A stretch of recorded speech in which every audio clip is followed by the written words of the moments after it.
Araw-araw at gabi-gabi, ang hinahanap mo nandito.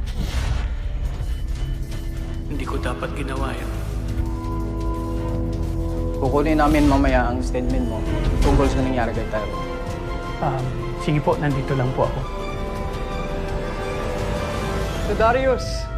Walang kasinungalingan. Si Dad. Uwi na daw si Mr. Jacinto. Puntaan ka lang, magpapaalam lang ako, tapos babalik din ako.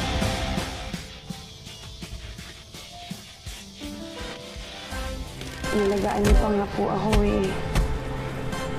Kaya maraming salamat po, ma'am. Hindi ko po deserve na alagaan ng ganun. Napakabait niyo po. Anak, pinapangalagaan ka lamang ng iyong kapatid. Kaya't hindi rin kita maaaring isama.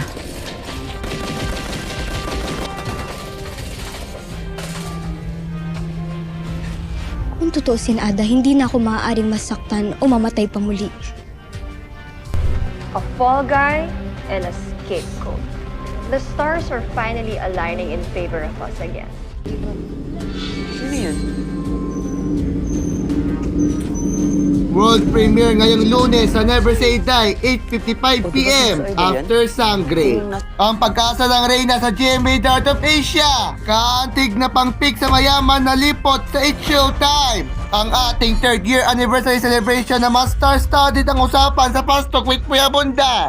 More saya na talaga para masorbe ang nangyari sa iyo sa Family Feud. Factor sa mga housemates na nominado pa rin sa PBB Celebrity Collab Edition 2.0.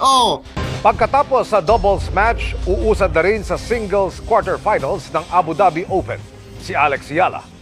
Hindi naging madali ang laban kontra kay Alexandra Sasnovich sa round of 16 sa 10 love o 0. Isinailalim na sa state of calamity ang Iligan City dahil sa pagbahang dulot ng bagyong Basyang.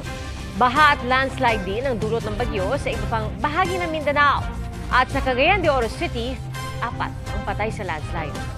Mula po sa Misamis Oriental, Saksilan. Ito ang GMA Afternoon Prime at GMA Prime na hinahanap-hanap mo, mga kapuso.